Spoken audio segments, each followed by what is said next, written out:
Did you ever stop and think, why spend too much time just getting ready?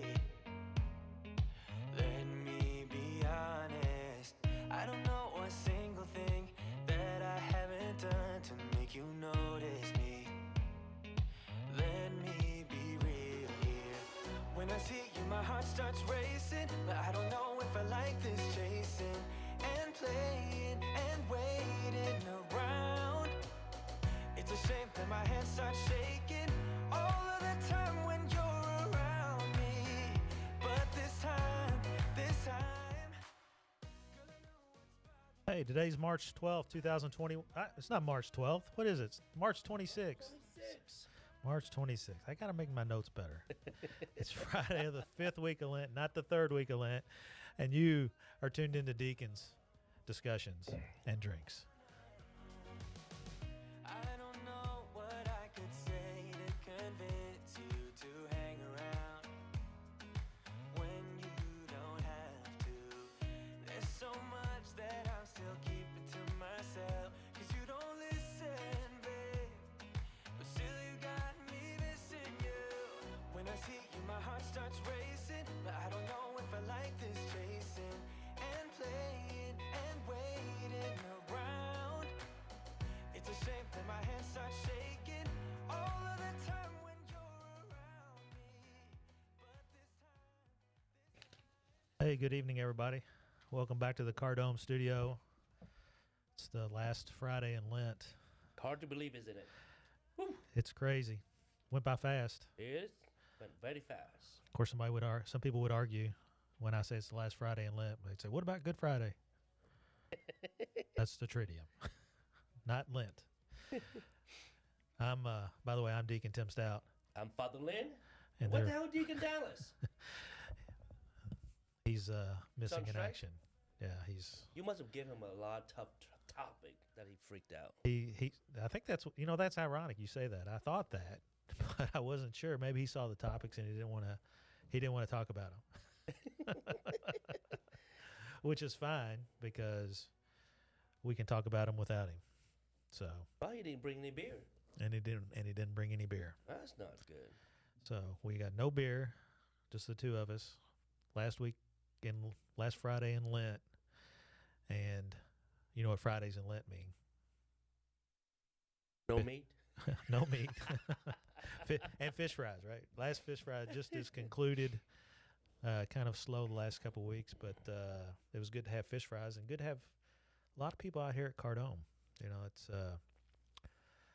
I think we were, speaking now as a Knight of Columbus, we were pleasantly surprised at how well things went here. So, I think so. Today was a crazy day. There was a lot of going on out here at Cordon.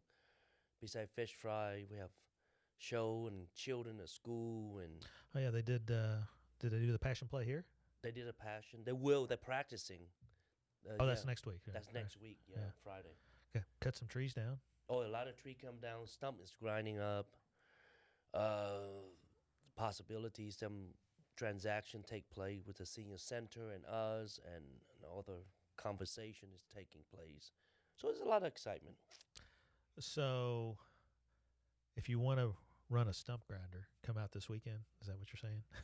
Oh yeah, it started today already. It is grinding, and then we try to fix up some of the beliefs. So the fence, the rock fence, need to be fixed up a little bit.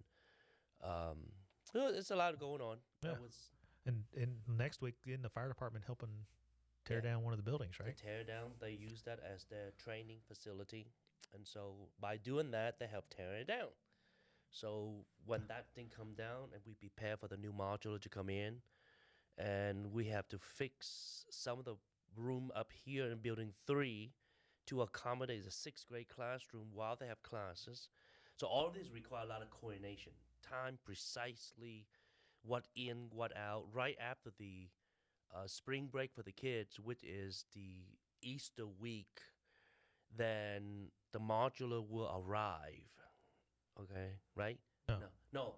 That would be building would tear down with the fire department, and then the building, the new module will arrive right after the school ended, which is May the 24th, and they start reassemble all of that in a few months that we have to make sure we prepare for the school year. Exciting times. Hectic, crazy. I say who's earning their money right now is Terry Ward, superstar. No, but I do appreciate the team that we have. You are part of that, and it's just phenomenal. There's a lot of decision need to be made, right? And a lot of torment conversation. Like today, work with a few with Bobby, Renee, and Brent. Tried to with Rebecca and Nick. Try to position, all the contact information of the people from belong to our parish. And interesting, look through the list, and I say, "Wow, I haven't seen these people in ages. It seemed like that long ago." Make sure. It's been a year. It's been a year. It's been a year, yeah, and for sure. Who's in, who's out, and make sure all the information in place. And I look through the list, and we have members that has been migrated, moved somewhere else, and it's still on the parish list. So I have to get all of that out of the way. And then we have to coordinate. We have a lot of Hispanic, it's a large number. So we have to contain that to delegate for somebody can speak Spanish to talk to them about the project.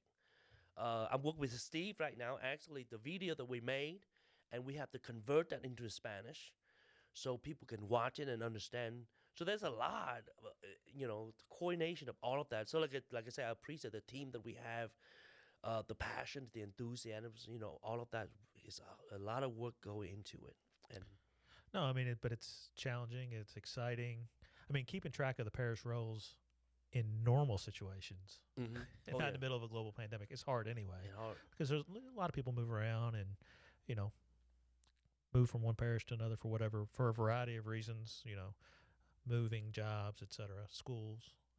But in the middle of a pandemic, it's even more difficult, right? But the hope for me is that we have a brand new team of parishioner, about 20 of them. They will take the leadership of calling every parishioner and ask them, "Are you doing okay?" and begin to do some level of personal in contact with them. And like I say, we don't know what will be the answer that we reply back to us, but this is perhaps is the point of connection that only way that we achieve that. So each parishioner, the volunteers that we have, we contact up to almost 30 plus people, family. That to me, that's incredible. That's a lot of commitment. So it's very exciting time. It's a time burn consuming. I just came back from Texas, and when you're down there and you really on Zoom call up here talking and dealing with issues, dilemma, matter, and and then same time, but you still got some good time spent with mom and dad. They're crazy down there as well. I mean, there was only 5 or 6 church meetings a week now. I mean, exactly. You got 2 free days. I mean, what are you complaining about? No, it is still it's amazing how, despite of the COVID itself, but we still manage to stay very active, right? Like this wonderful show that we are doing right now. It's extremely engaging. And it takes a lot of time consuming. It's beyond any ordinary. Just sit down and do it. You have to plan. You have technology set in. You make sure live stream is prepared. You have to make sure the topic is current. Make sure that thing truly engage our people. You just don't walk in, sit down, and make it happen. That's for sure. And even Sundays like that, right? I mean, Steve and I laugh about it because it seems like every day is a challenge. I got here a couple hours early today, and the internet didn't work. Exactly. It took me 2 hours to get the internet up and talking on the phone with Steve Burton and just getting things done. But it is challenging. But it's also, for me, it's God. I think God calls us in different ways in a pandemic, right? We have to hear how He's calling us, and for me, it's been kind of a transition from just being admin, finance, to more what I kind of see for me, this and the Sunday masses and live streaming things is more about evangelization and pulling people, not necessarily new people, but current and existing parishioners. We got to call them home because there's there's lots of studies out there. There's a lot of people that won't come back. Exactly. And, to me, I love this approach with just calling, getting new people involved, calling and saying, hey, what's going on? How are you doing? Exactly. It's not about the building, right? We're building relationship. But I want to throw a pitch to you guys. Last Sunday, I was on the other side receiving on the live stream. Here you go, Steve. You know what he's going to say. Oh, yeah. I think I observe other places. We are the best. I dare say that. With that confidence. We had an internet issue last week, though. But it's still, it went perfectly. It's a little stagnated, but it's still the photogenic of individual, the work that go into it. I know, every time it's static, I can see Deacon Tim start get panic. People in the scene. I've been in theater before, right? Every time on the screen you see a blackout or you see a glitch, there's some foul language behind the scene. I don't know if Steve. Well, I don't know about foul language now. But there's so much work going to it. Then people call, email me specifically asking, why, when do we get back from the real, doing church? I said the truth is, when all this subsided, we love to. The amount of work that go every mass, it 10 times full, right? More than walk in, vest up, and have a mass. But this requires a lot of coordinate every Sunday, day in, day out. Man, we do this for a year. I'm looking forward to being able to just walk in, vest up, and have mass. Exactly. It's funny, we're going to talk about Holy Week here in a second, but, for me, I'm really looking forward to Easter Vigil, just to be back in the church. I mean, I know you're in the church through the course of the week for weekday mass, and you do kids mass there. You alternate between here and there. But, the one Sunday, I guess there was 2 Sundays where we canceled because of weather here, and we went there and just live streamed only. It is different. It's very different, right? But they're different because now, have to bring Steve in to do live stream. People from the other side, from the screen, that not seeing our church. There is lights, there's camera. It's like in the middle of the sanctuary. Yeah, we're going to work on that a little bit. We're going to work on that. Like you mentioned about the level of reverence, it become less, right? So we have to maintain all of that, reformation, recatechize about this, important about the ritual. Even, when we go back into the main of the chapel, the church that we celebrate, during this time, there's something weird about it, right? We all sit very far. There's no server. There's no, everything's so minimal. Even at school mass, you don't have a server. No servers. No server. Yeah, I think to me, it's something, I've mentioned a few times on the show here. The lack of being, I know that people are responding, but the lack of being able to hear that effectively. Mm-hmm. I told Steve when we started this, we need to get one of those big parabolic microphones that we can sit out there and then blow it back to us, the sound back to us, so we can hear the people. Because, there's nothing like being in a crowded church and hearing people pray, hearing people sing. It's part of the worship. It gets you closer to God. That is unique about when the church talk about communal prayer. That's it. There is a reciprocal response. I hear myself, say, the Lord be with you.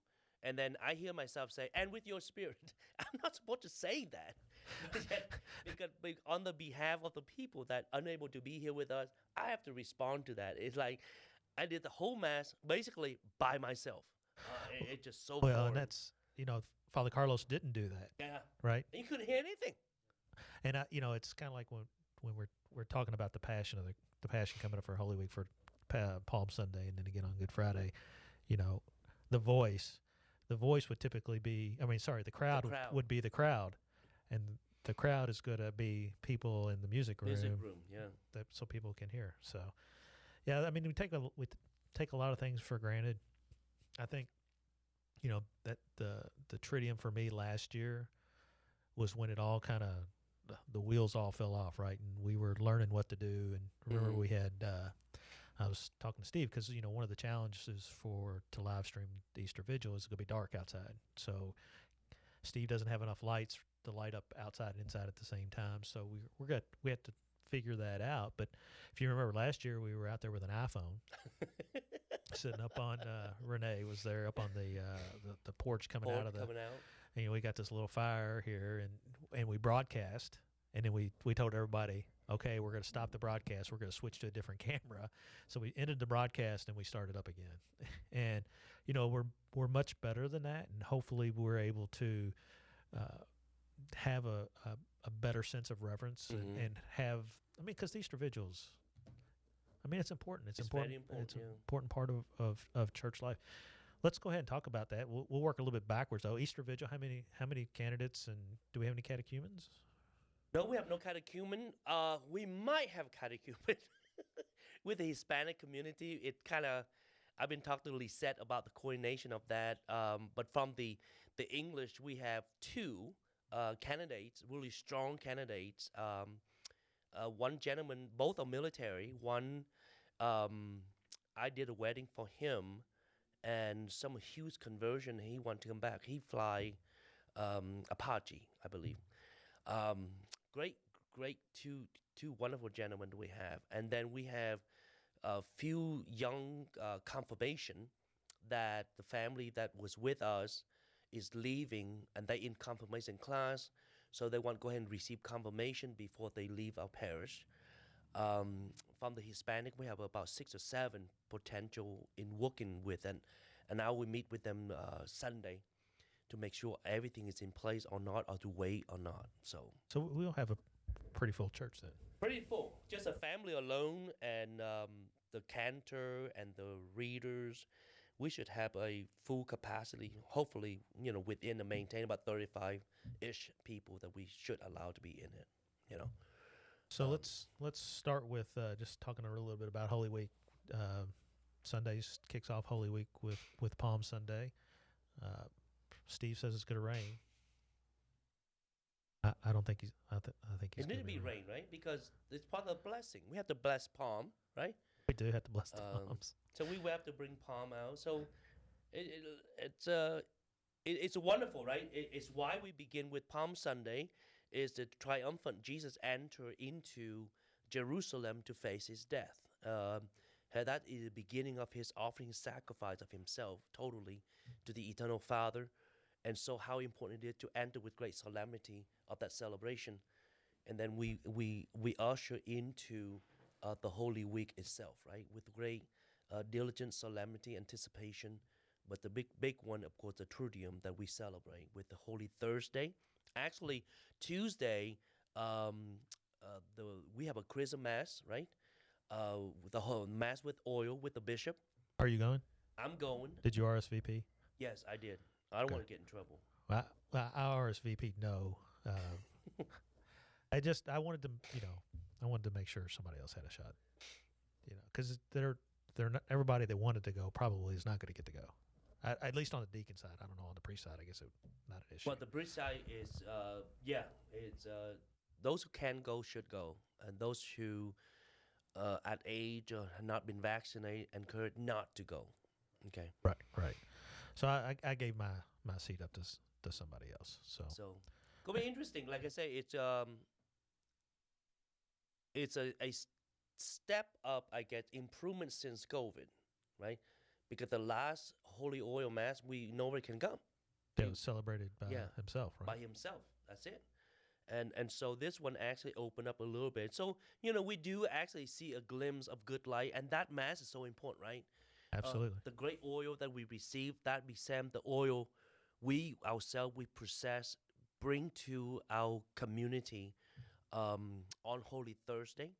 And of course, this Holy Thursday going to be unique because no foot washing, right? That's the restriction. That's the restriction. No feet washing for you. No feet washing for anybody. And so that can be another strange reality we're going to face. But at least we have some other part that can be significant in that. But hopefully we have a beautiful Eucharist procession at the end of Mass, right?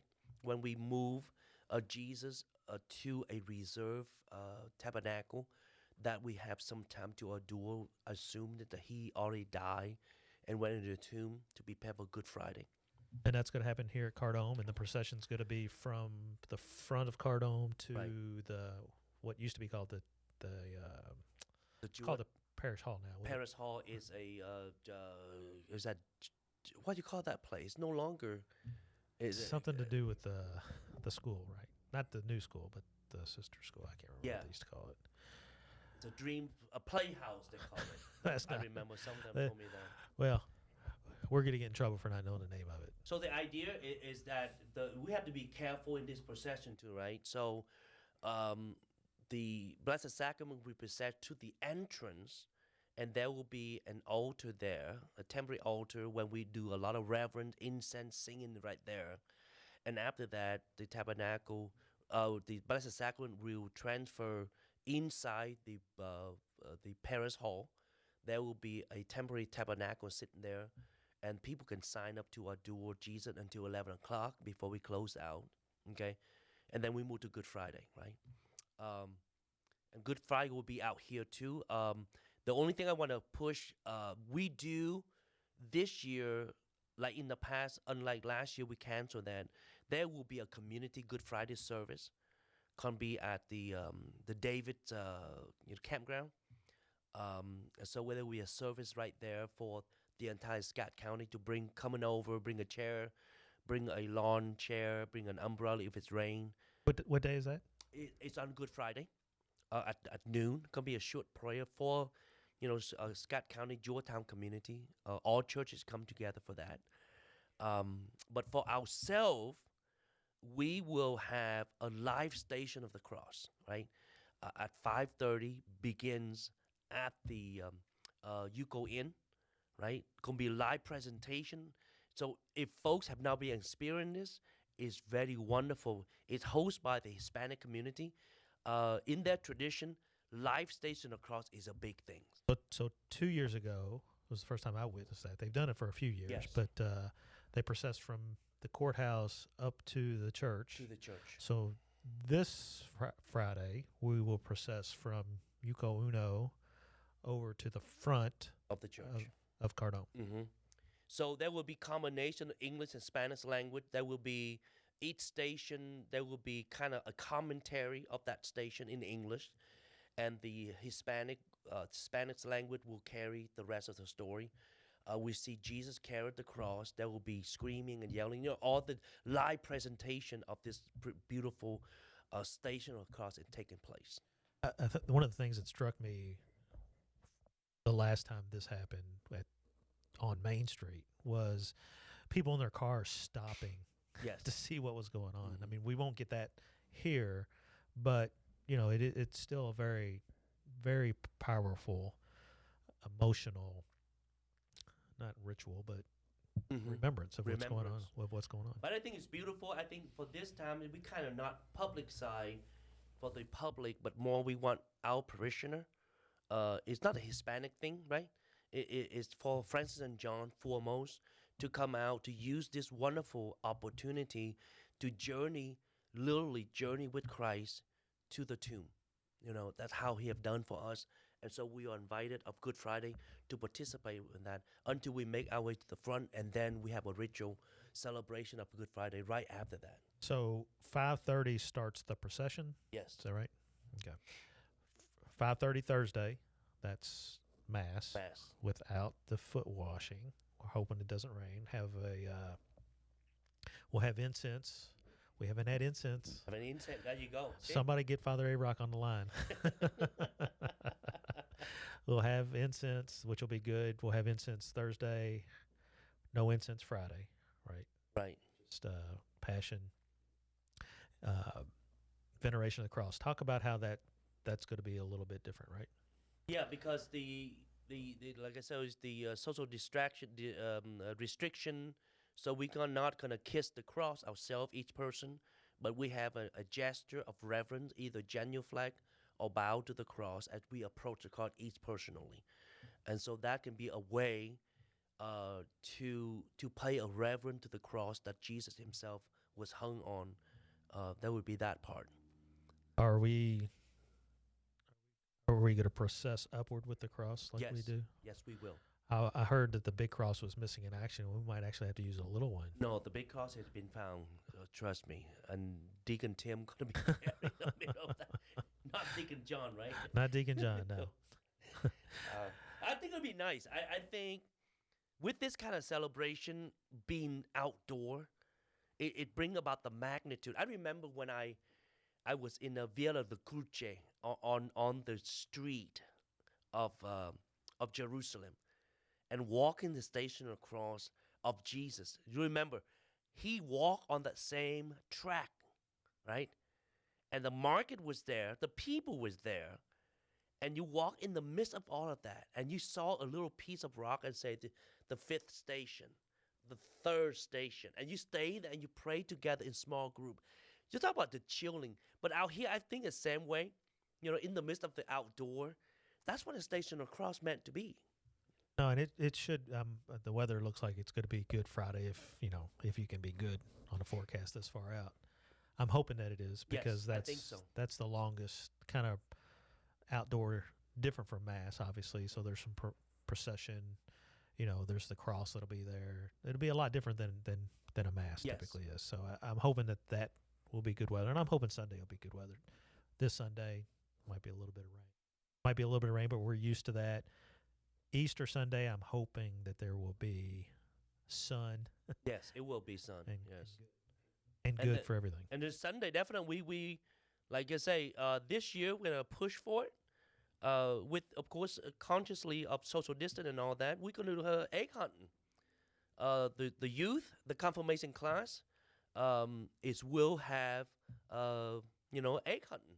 It'll be fun, right? I mean, outdoor, right after 10 o'clock Mass and after 12 o'clock Spanish Mass, there will be egg hunting for the children. So there's two there will events? be 2 events after each celebration. So compared to last year, there was nothing, right? Nothing. Okay. Zero. Zilch. And this year, somehow, in many ways, we're going to still very much manage and try to respect the CDC and requirement, but we still have to manage a way to celebrate. And I hope people is not forgotten about last year. There was nothing. So this, even with distancing, even being outside, is something. But something big, something great, and we intend to do that.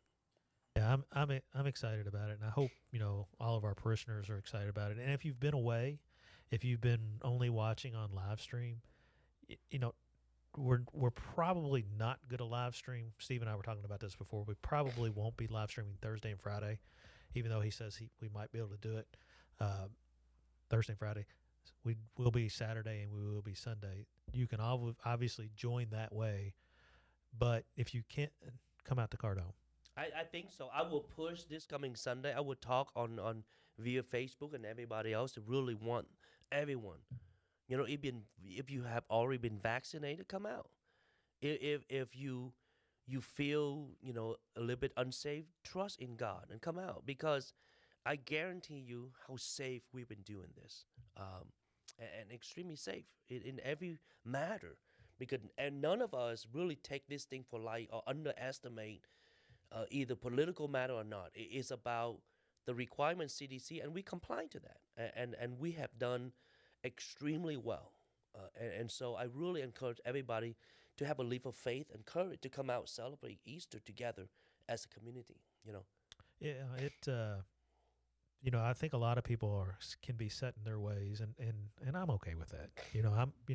You and I have talked about it. There's a lot of people out there that have a difference of opinion. Exactly. It's not unlike the political world right now, where everybody has a position.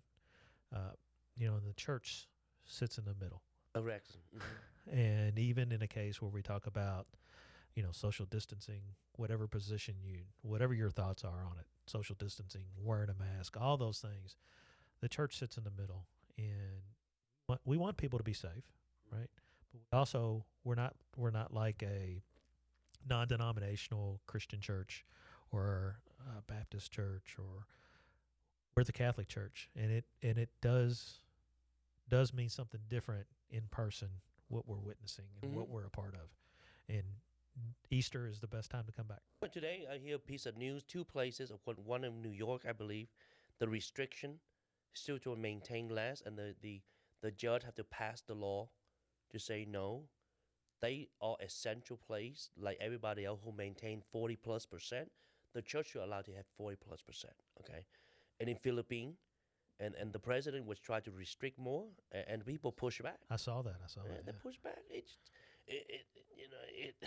Well, Easter now. Yeah, but there are some places in this country that the churches are still not having churches. Oh yes, sir. You know, so Right now, you know how fortunate we are to have a place like this, because there was a minister actually Malo Point. He asked about if did anybody have an outdoor service that he can participate as a sunrise service, and they have not able to have such celebration. And then many of our brothers and sisters Protestant church is very struggle, because you can live stream so long, but you have to be encountered in person, And so for us, yes, it's not the best, right? no, it's not. Okay, but it is what it is, right? At least we have a chance to interact face to face. Even the social distance, you can see someone is sit next to you. Even in a lawn chair, right? And it's still a lot of opportunity. So It's funny. It's funny you say that encounter. One of the things, you give out communion on the handicap Right. side and in the choir and stuff, and I usually give out communion right in the center. And whenever I finish, I always walk to the back, even if I don't think I'm needed back there. I walk to the back just so I can see people, because it's been so long since I've seen so many people who I consider friends. I just want to see them. Exactly. Just want to have that 2-second encounter. I want to have that encounter. I met a few people. I check in with them, and they say, "Father, do you know that I was at the Corde at every mass for over a year, and I have never seen them." I know. Agree. Yeah. And it's just devastating. It's for me, I think the point for us as ministers is very important for us to have those things in conversation with great perspective. So when we re-engage, again, which we know we will, how do we preach about those important perspectives? Bring it to light. I think it's important. It's before we went on the air, I was telling you I got to see my mom today. Oh, right? there it is.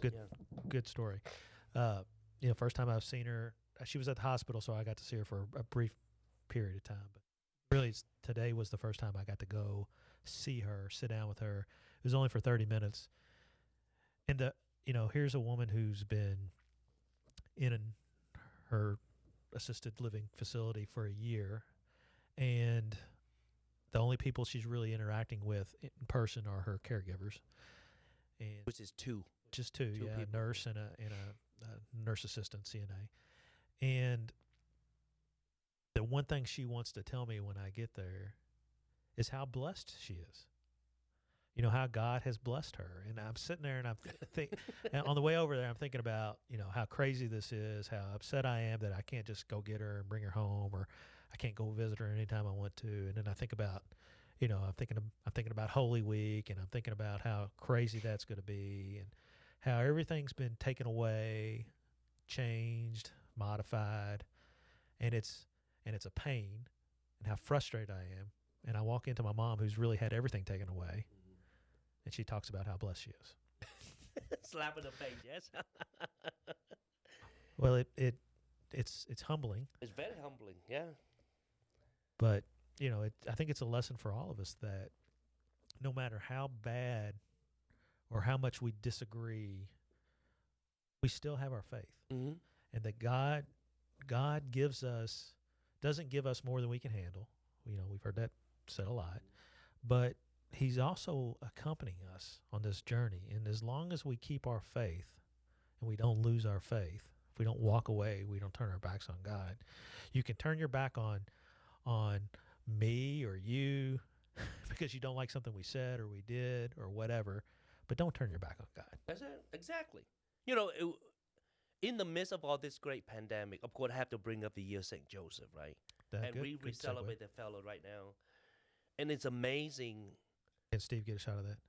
You know, how Pope Francis used him in the midst of all this crisis. And one thing about Joseph is what? Faithful. Yep. You know, he drank Very. a lot. But extremely faithful, guys. We don't know much about him except his faithfulness. You know, outside of that, is there anything more than that? But faithfulness to God. And then for me, as I think with him, start praying with him and think about this Holy Week. And it's about the essential, isn't it? About that faithfulness. We are asking to look at the God that would do anything for you. Not the way you want it, right? But the very eternal destination of your life promise. You know, wipe away every burden of your sinfulness as long as you're seeking that mercy of that God. I mean, you know, what a story of faith. Mm-hmm. You know, I mean, we talk a lot about Mary's yes, but you know, Joseph had a yes in there too. Yep. And you know, something was happening to Mary, right? She knew it. He had a dream, and he had to believe it. Right. And it, to me, I mean, it's just, you know, I like to, when I reflect on these things, I like to try to put myself in the position and understand, you know, where people, where he was, what it was like in his culture. And it was a big step for him. I mean, and I don't think we can fully appreciate that. There's a couple books out there that I think, and I'll put one in the show notes, that kind of do justice to what was going on in Joseph's life, and for him to say, "Yeah, okay, I'm with you, Mary. I'm going to be with you." Mm-hmm. You know, and obviously there's God's involved in that, and so, you know, it's not just Joseph by himself. It's the same thing with us, right? It's this relationship. Joseph's in relationship with God by saying yes. That's right. You have to be, you know, like I say, for me, there's so many theologians, people write about it, because God is not something that you have and you grab onto it and you call it a day, right? It's quite a deeper relationship. For Joseph, it's essential. You know, like yesterday we celebrate, was it yesterday? Annunciation, right? Yeah. You know, for me, for her to respond to that, and she was in deep enticement, you know, with God, for her to respond to that. I listened to Relevant Radio, and this priest was talking about the word, may be done to me according to your word, but actually in Latin it's not. It will be done to me. In other words, she is completely total fiat, accepting what will be the future. Okay? And so for us, we often want it now. And what the future, who knows? But I want it now, right? But for Joseph and her, classic example, and they accepted what will be the future for them. And that become the story of romance with God. Okay? Relationship. It's eternal. And so, and one thing with this coronavirus did to us, what? It take away that relationship. Just like you know, saw your mom for the first time like in a year. And you crazy. Yeah. And you expect everything. And for her to feel the blessedness of God. And that means the woman in some capacity, she in great connection with God than we do, right? Absolutely. Yeah. I mean, to me, it's a testament to her faith. You know, it's not, my mom's not somebody that I think growing up, I mean, we went to church every Sunday. We were very active in church. But I never heard her really talk about being blessed growing up or talk about her relationship with God. She demonstrated it through her actions, you know. And to hear her in her, you know, she's in her 70s, still relatively young, but her body's not. But to hear her talk about her relationship at this time in her life when, you know, her body is breaking down, and I see so many things that I feel like are going against her, but she talks about how blessed she is. You have to have a deep faith. Mm-hmm. You know, and in today's world, we encounter, well, I've encountered, I'm sure you encounter people that have no faith. It doesn't mean that they're bad people. Mm-mm. But when life deals you death of a loved one, young, close, or even a pandemic in a way that throws you into isolation. I think that's one of the reasons we see such crazy stuff going on in our society. So much depression, right? So much suicide. Mm-hmm. Because people don't have a place to turn. They just they feel alone. Well, a few months ago, there was a study came out. Oh, there was a Pew study, I believe, that those who during this time of pandemic are regularly attending to church or see life much more different perspective, very positive and hopeful, and those who not. Is that interesting? No, it's not. It's reality, right? And it is backing up to everything that we are doing, and we've been blessed, like Mom said, of what God has given us, that deep, intimate relationship, despite we recognize or not. But as long as you hang on to it, then it will manifest. Well, it's kind of like, for me, it's my mom's teaching me another lesson in life. But it's how you look at things, right?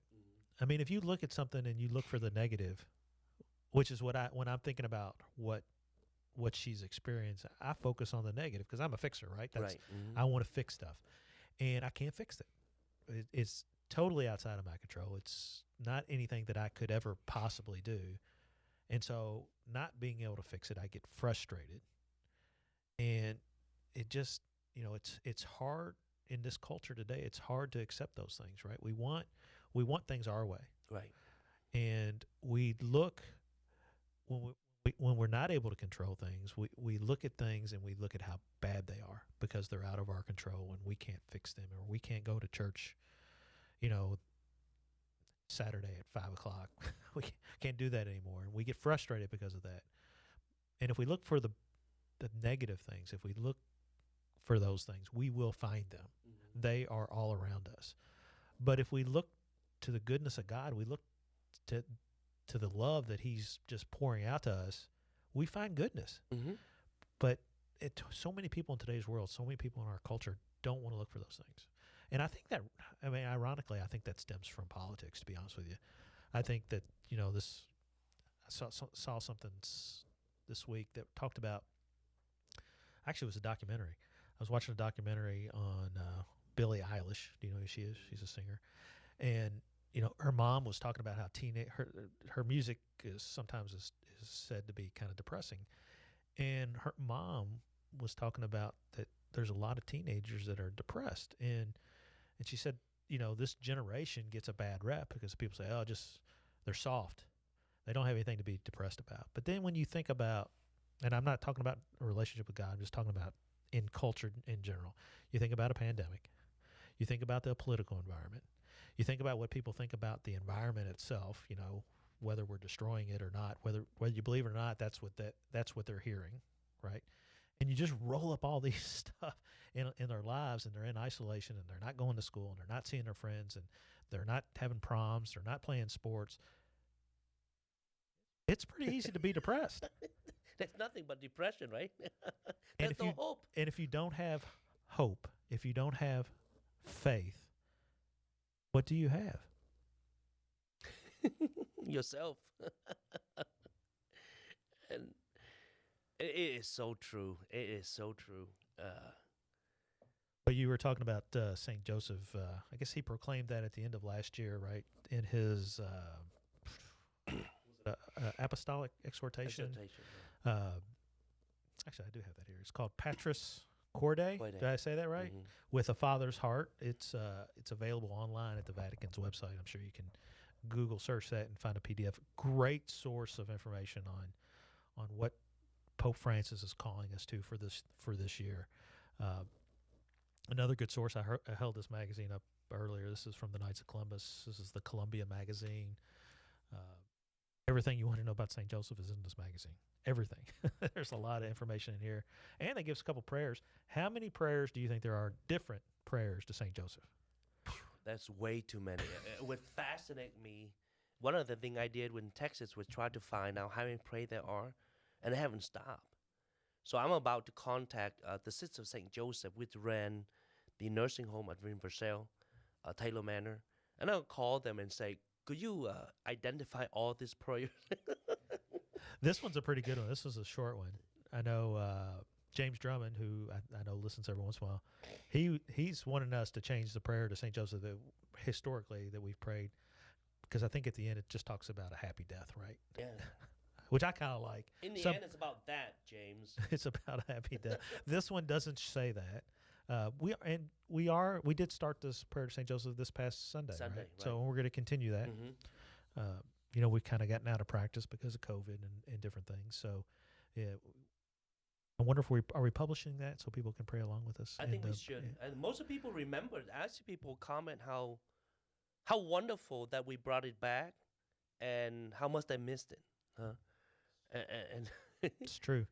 It's when you take something away is when you really find out how much you missed it or how much it means to you. Mm-hmm. And it's just like when we don't use the vocation prayer or the prayer to St. Michael at the beginning of Mass. If somebody forgets to do it or start it or whatever happens, it's like, man, I miss that.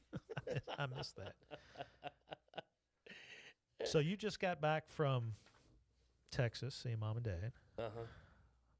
And in the past couple weeks, there were a couple shootings, and one of those was considered anti-Asian episode. I'd be interested to see what's your take on that. Oh, don't get us started with that. In my family right now, there's that conversation in regarding to this particular, we call it propaganda campaign from the leftists. Are they really Asian discrimination? Yeah, perhaps. There are cases. But they began to the point it becomes so escalated. For example, in a typical statistic, you look at it very clear from in California, for example, last year alone, I think it was 131 cases, okay, compared to the whole state, compared to others issues. There was, it's very minimal. Not 131 shootings. Right. Just some type of complaint, or say it had to do with some type of hate per se, but not in the crime of shooting per se. So now it's become very interesting to that point. Like my sister just texted me and said, guess what? I have two friends, African-American, really concerned for her. So text her, are you okay? We are fine. Everything has become a political agenda. I think it's going too far to the point that, like everything else. I mean, are there racists in this country? Yes. but it's not to the point that, to hinder a great nation. A great nation that stand behind every possibility to defend the integrity of human right. Who is the best country? Talk about human right. America. Let's get that fact straight, okay? Who is the best country dealing with poverty issues? America. Okay? We don't, and we just internally we just say it's not good enough, right? Exactly. But it went to the point people could lose the perspective over this, I call it political shindig that go crazy and rampage. And that's not to say that you haven't experienced bias in your life, because you have. Right. You and I've talked about that before. It happens. But it's still the opportunity for us to climb. I encounter so many great people that support me who I am and what I do. Do I receive from those who kind of anti-Asian, so I am? Yeah. But am I cash and everything I grew on and successful based on those comments of those people? Hell no. I'd rather hang around with the good people that give me a better shot, a better life, right? And those is important. And so this thing right now, I think for me, the humor is that we paint to the point that we make other nations look America at the dumpster, undermining what this country is. And I think those kind of social media aspect of it, and I sincerely, people really have to do some diligent searching for the truth. Because you look for the hate crime of Asian, you can't find it at all. You know, if you find very small percentage, it's not really. It's a pandemic. Since everything is a pandemic in this world, so now Asian hate crime is a pandemic now. I mean, in a roundabout sort of way, I think that the media was trying to make. I mean, it was a serious event, obviously, that happened in Georgia, but I always think that the media is trying to throw it back and make it political and say, okay, we've got this anti-Asian bias that's going on. Let's see if we can blame former President Trump because he called it the China virus and he started this anti-Asian bias. So let's make this bigger than it is. Let's make something different than it is, because I think I've done some reading on it, but I think one of the things that they said was the guy said, no, the guy that committed the crime said this had nothing to do with Asians. Exactly. You have to understand, for us, for example, not do we really know that this is the truth right here. So you talk about that kind of market of massage therapists, okay? And who's the best of that, of course? Not pick on Korean, but Korean doing that. If you talk about nail polishing, you don't talk Korean, you talk Vietnamese, okay? You want to pedicure, manicure, you go to Vietnamese. That's the end of that, okay? If you want to talk about really hotel business, it's Indian, right? Correct. And so just because this dude go in this particular parlor, the FBI was very clear, right? They say what? It's not a hate crime. Right. This guy really have a sex of composure problem. He happened to be part of that. He shot this group of people who happened to be predominant set of people who happen to be Asian, and all of a sudden they hate Asian. It's how it works, man, doesn't it? It's crazy. And so, that's a big conversation with my family this weekend was about how ridiculous it is. Okay,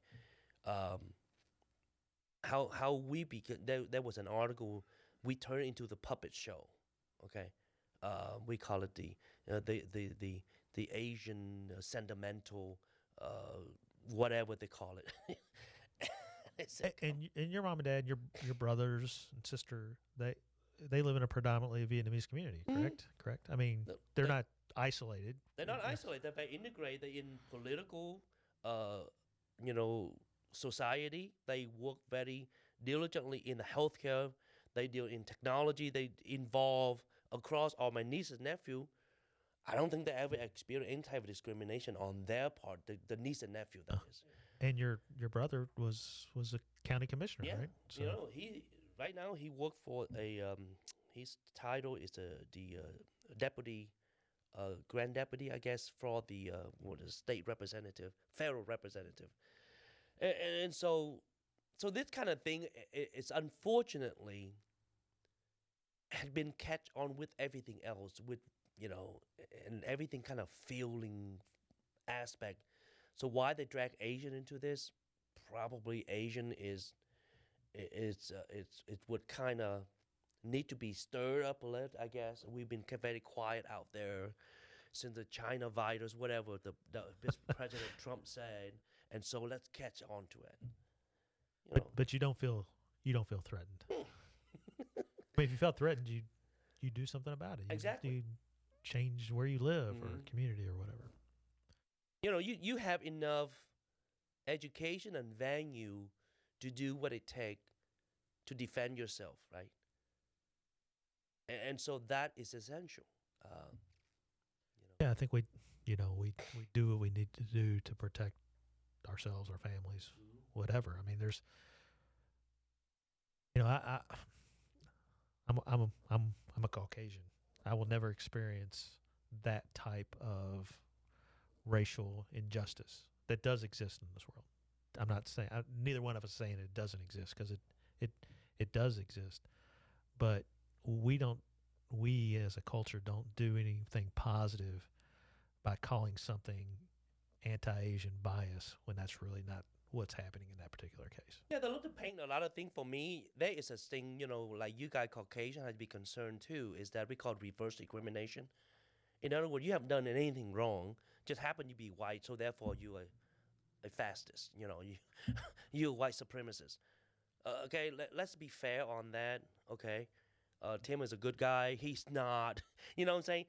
And so don't feel that way. You know, It's hard to.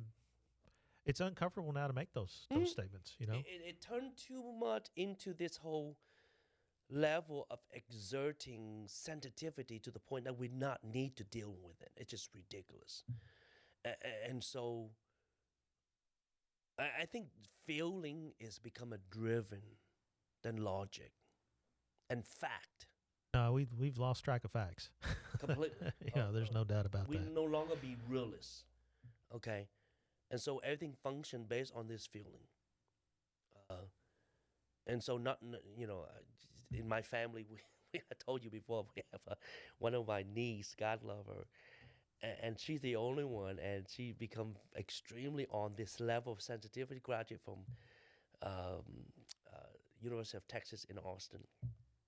And that was a big conversation in my family. Hope they don't hear this part, but anyhow. And that was a major issue because she extremely sensitive to the point, my brother, her dad, okay, he have a nickname. We're not going to mention any names. That's right. He have a nickname. Literally, we translate to English is black guy. His skin was black. Oh, she very offended to that, and we call him that since the day he was born. Okay, and my sister-in-law is Dim. When you met him, he looked like Mexican. Literally, that's what he looked like. I was with him when we approached a certain restaurant. The Hispanic people speak Spanish to him, but I'm the one who responds Spanish to them. Okay, so we call him the Mexican guy, and she took offense to that on his behalf, mind you. But he's fine. Okay, stuff like that. It represents a culture. We become so oversensitive that we don't know why we are sensitive, for what reason. And so back to this issue about the Asian dilemma, I think that piece needs to be clarified. As a general Asian, we are fine. Are there minor discrimination? Yes, there are. But we don't use this as a pouting opportunity, right? We don't sit here and stomp our feet and say, how dare you, you hate us, No. Let's move forward. That's what everybody's called to do, right? Yeah, and it just... that's part of the American history, right? The American dream. Work hard, move forward. That's what we do. Yep. And Great American your story to me is we take is the opportunity amazing. of that. Yeah, So, you think about where this country was during the Vietnam War and where it is today. If there's that much Asian bias that the media makes it out to be right now, you wouldn't be sitting right Exactly. here. Your brother wouldn't have been a county commissioner. No, your dad raised this very successful family. Mm-hmm. And we take what this country offer, and now we have to give it back to this country as we should. That has always been our fundamental base in what we own. We in debt to this country, and then we move on with that, okay? And so those pieces can never be communicated. How unfortunate. There was a program that came out. There was a movie, forgot its name now. It's out there right now. I think it's on Hulu. It's a phenomenal movie. And I saw it, and I've been advertised. I completely forgot about it. But it's really good. It talk about the people, Hollywood, that was anti-Vietnam War, and they came home, and they throw this propaganda against American soldier. Remember, American soldier came back from the Vietnam War, received a bad rap for the nothing. And so because of all this propaganda, now it's coming out. And it was a story was told by a Vietnamese soldier and being friend with one of the American Army captain, I believe. And he tell this story. It's a great movie. And you'll have to text that to me, and I'll put it in the notes so we get that right. Mm-hmm.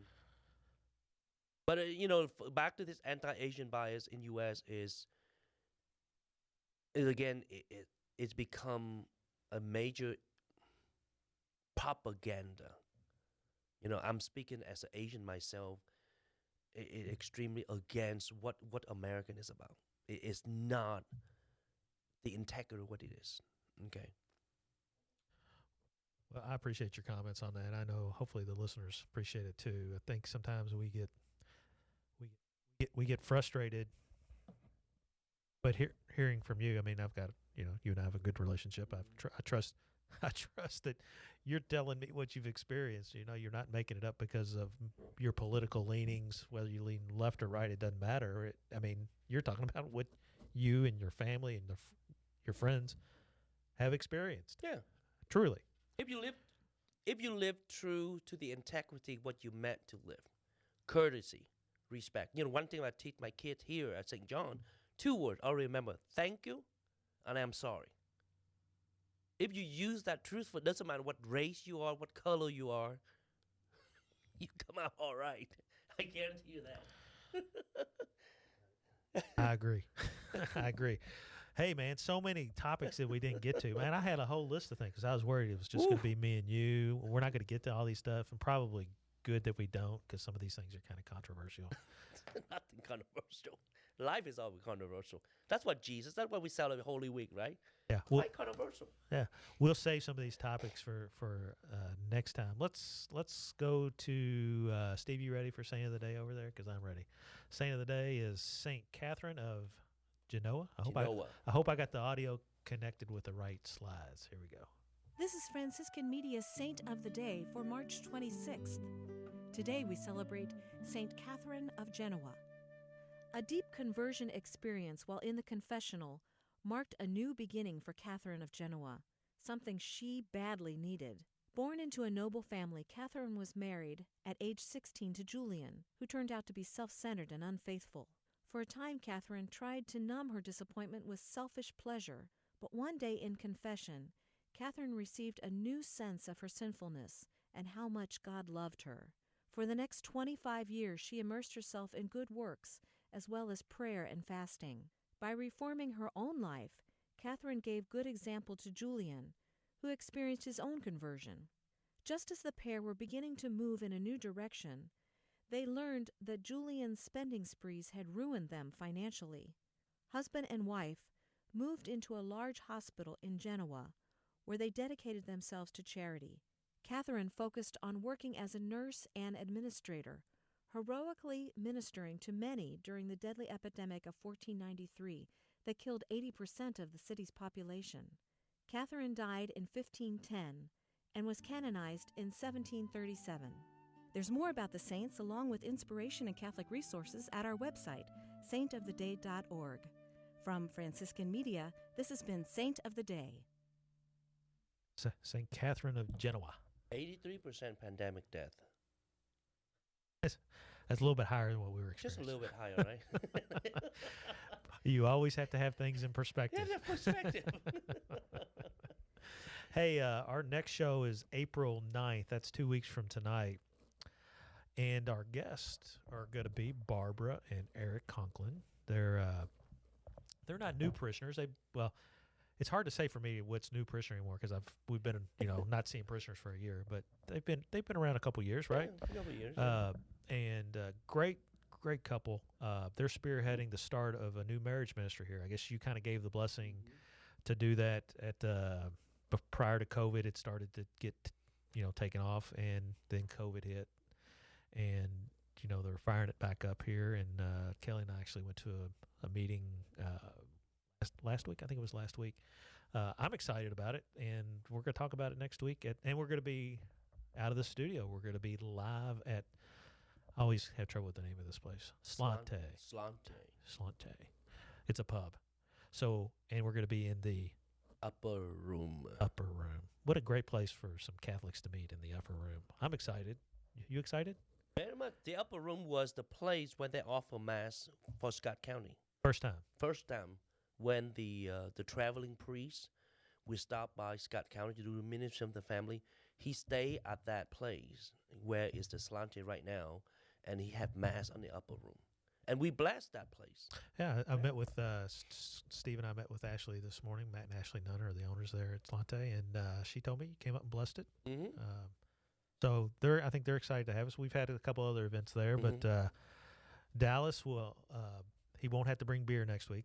Or 2 weeks. That'll be 2 shows in a row that he won't have to bring beer. But Dallas, if you're listening, bring your wallet because you're opening the tab to pay for non-Miller Lite.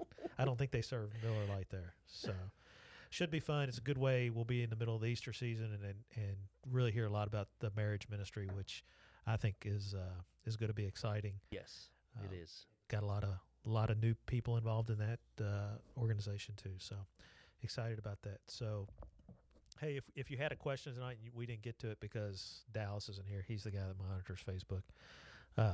Hey, just comment on the video and let us know. So we'll see you next week. I see a donate today button up there, ssfj.org or saintsssfrancisjohn.org. Either one will get you there. Support our ministries. The pandemic has been hard on us as a collective. We've managed to get through pretty good thanks to the generosity and support of our parishioners, listeners, school families, through your hours of dedication, through your contributions. So ssfj.org is how you can continue to contribute to those things. So, hey, Father, can you give us a blessing? Are you okay to do that? Yeah, let's do this. Okay. You going to use a prayer to St. Joseph? I'll pray St. Joseph, All right. the one of many.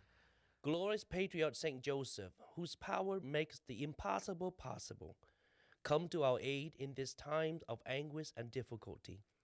Take under your protection the serious and troubling situation that we commend to you, that they may have a happy outcome. My beloved Father, all our trust is in you. Let it not be said that we invoke you in vain. And since you can do everything with Jesus and Mary, show me that your goodness is as great as your power. Amen. And may Almighty God bless you, the Father and the Son and the Holy Spirit. Amen. Amen. Hey, until next week, I'm Deacon Tim. I'm Father Lynn. And Deacon Dallas is gone, but good night, everybody. Good night, everybody. Thank you. See you at Mass. Amen.